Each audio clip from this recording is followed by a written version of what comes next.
having been baptized in the Jordan, spent 40 days fasting in the wilderness where he argued with the devil and won, Jesus now turns his attention to the task for which he was sent. He begins in Galilee, his old stomping grounds, and soon found himself in his hometown of Nazareth. As both a local boy who had achieved some degree of notoriety and as a visiting rabbi, he was, as custom dictated, invited to speak to the whole congregation. They handed him the scroll of Isaiah, and as you just heard me, he read, "The Spirit of the Lord is upon me. He's chosen me to bring good news to the poor, to proclaim liberty to the captives and recovering of sight to the blind, to set free the oppressed and announce the time has come when the Lord will free his people." It was traditional in those times to read the scriptures standing up and preach sitting down. So after reading the scroll, Jesus handed it back to the attendant who was charged with its care and safekeeping, who would then have re-rolled the scroll, because that was his job, and placed it in the arca, like a big cabinet where they keep the scrolls in the Jewish synagogues. And he sat down and announced, "What I have just read, you have seen come true." Two reasons, two purposes for this statement and the interaction that follows, which you may or may not be addressing next week, I don't know. First, Jesus answers the unspoken question that the leaders and probably a lot of the people there in the synagogue are asking. Who are you? You're just Joseph's son. You're a carpenter. Who do you think you are? Who gives you the authority to preach? Show us your credentials, is what they're saying. Show us your authority. In today's world, credentials are all over the place. When you go to the doctor, you probably see their diploma on the wall, and somewhere close to it is their license, their authority from the state of Oregon or whatever state you're in to practice medicine. Lawyers have to pass the bar and meet other state requirements before they can set up shop and hang their credentials on the wall. The C in CPA stands for Certified Public Accountant. Certified by who? Well, in most places it's the state. They pass the examination that says they are certified to practice accounting. Our daughter Danielle has a certificate that enables her to prepare income taxes for other people. I'm credentialed. I went to seminary. I have my degree from seminary. So I've been trained there. I was examined by the Board of Ordained Ministry, served my probationary period, and I was ordained to a life of word, service, and order by Bishop Duke. I even have this nice little credential that I hang on my wall. So if you want to check out and make sure I am authorized, yes I am. I've got the credentials. In Jesus' time, things were a little different.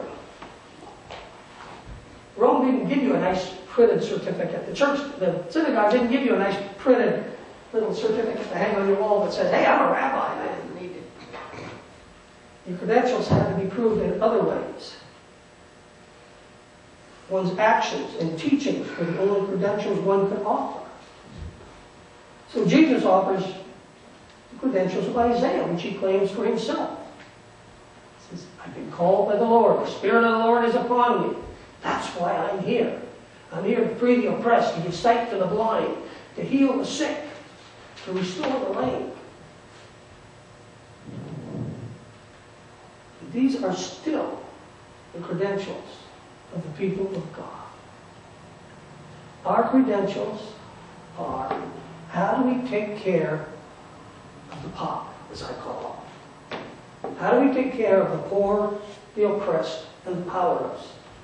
Do we continue to leave them in poverty, to oppress them? Or do we actually work for them on their side and advocate for them and do what we can to relieve their suffering and oppression? The work of the Spirit is the work of caring, feeding, housing, healing, and loving. These are our real credentials, the proof of who we are. We just sang about that a minute ago. They'll know we are Christians because I walk around wearing a cross and say, I'm a Christian, man. I can quote 28,211 verses of Scripture.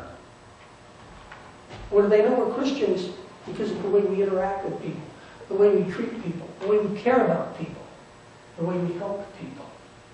That's our credential. When Bay and I were visiting in Tennessee, we were walking down the street in some little town, I don't know where it was.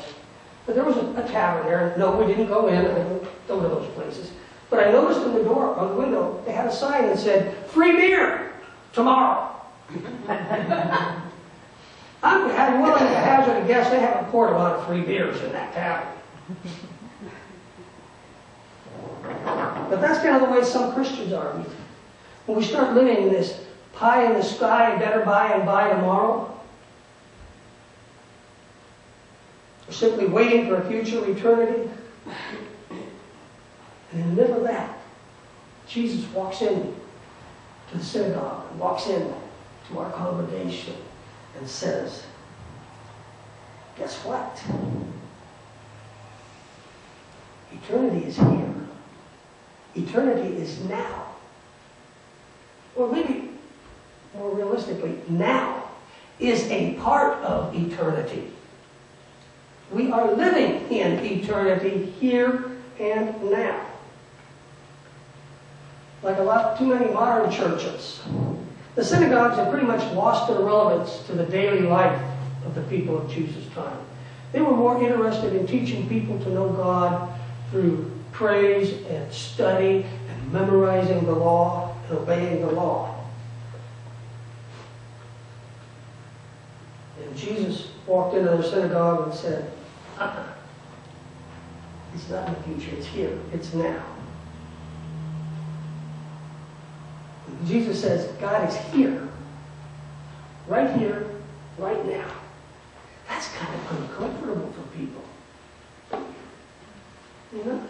It's a lot easier for me to stand up here and for you to listen as I talk about the God of Jesus' day or Moses' day, or the God of Revelation and the, ready for your 50-cent word for the day? The eschaton.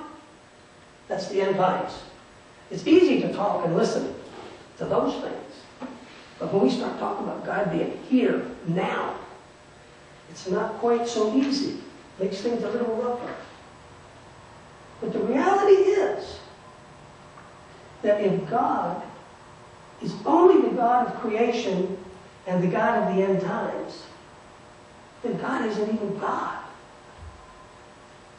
When Jesus announced, what you've heard me read has come true today, he was announcing, God is here, God is now, God is real. And a real God demands a real response. As long as we can keep God in his little box on Sunday morning and past the future glories, we're in control. And we like being in control. Last Saturday night when I fainted, I wasn't even in control of my own body, and that was not comfortable. We'd much rather be in control than have somebody else be in control. But that's what Jesus calls us to do. To give up our control, to be under God's control, and to confront the uncomfortable reality of God in our daily lives. God in our daily lives. God in control of our daily lives.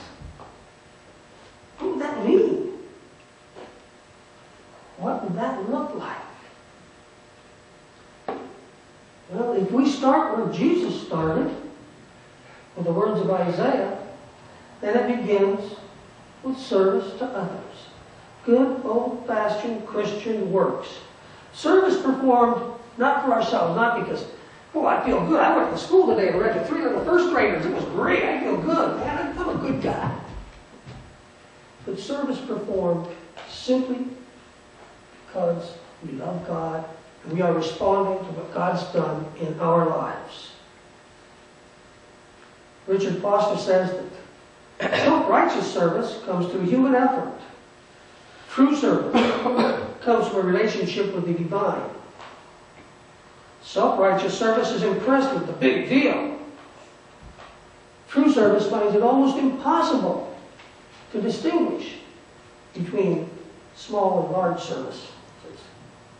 Self-righteous service requires external rewards.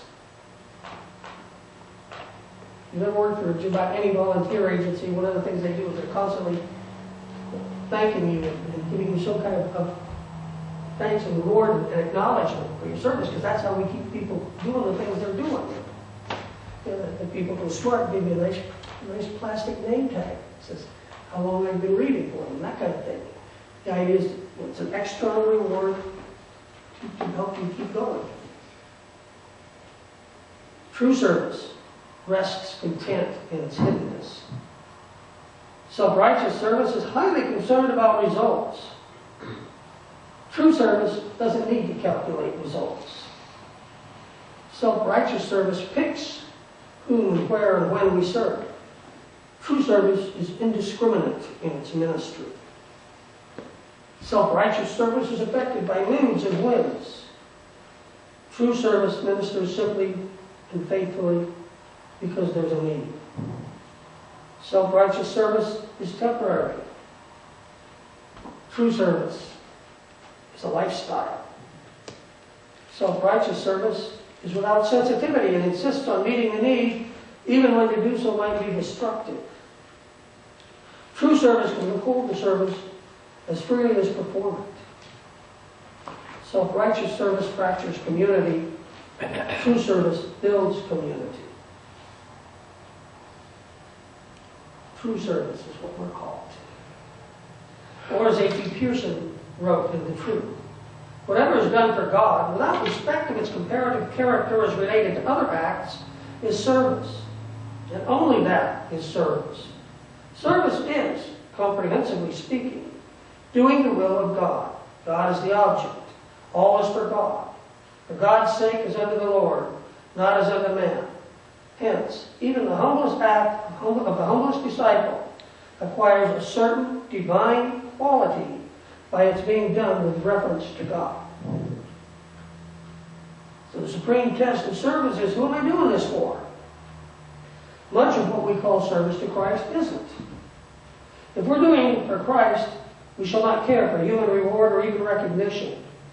Our work must again be tested by three propositions. Is it work from God, is given to us to do for God? Is finding God the secret power to do it? And as a co-worker with God. Service to others is at the root of all Christian living, all Christian mission, and all Christian evangelism. I can't remember the gentleman's name, but somebody said one time, go forth, preach the gospel, and if you have to, use words. In other words, if you have to tell people that you're a Christian, maybe you need to examine how you're living your life. In serving others, our lives proclaim faith, and at the same time, our faith is strengthened through that service. Unamuno, the Spanish philosopher, tells about a Roman aqueduct at Segovia in his native Spain. It was built in 109 AD, and for 1,800 years it carried water from the mountains to the hot and thirsty. 60 generations of people drank from its flow. And then came another generation, more recent, that said, this aqueduct is so great, it's a marvel. It ought to be preserved for our children as a museum piece. We'll relieve it after centuries of long labor. And they did. They laid modern iron pipes and gave the ancient bricks and mortar a rest. And the aqueduct began to fall apart. The sun beating on the clay mortar caused it to crumble. Its bricks and stones sagged and threatened to fall. What ages of service could not destroy, idleness disintegrated. the more we do for Christ, the stronger we get in working for Christ. Faith unlived is just belief.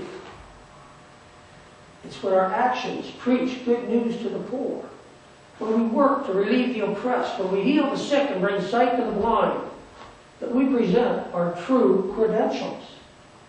It's an act of serving, both big and small, that we walk through this part of eternity with the eternal God and proclaim the acceptable year of the Lord.